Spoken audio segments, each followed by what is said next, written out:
Comunidade Shalom, neste dia de aniversário, 10 anos de presença e de missão aqui na nossa arquidiocese. Shalom, que significa muito mais do que paz, significa o poder da harmonia, o poder da harmonia das pessoas entre si, a harmonia das pessoas entre as pessoas e a harmonia e a paz na cidade.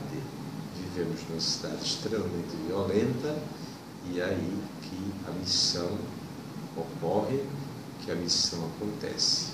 Portanto, desejo a todos e a todas este verdadeiro shalom, esta verdadeira paz e esta harmonia tão necessária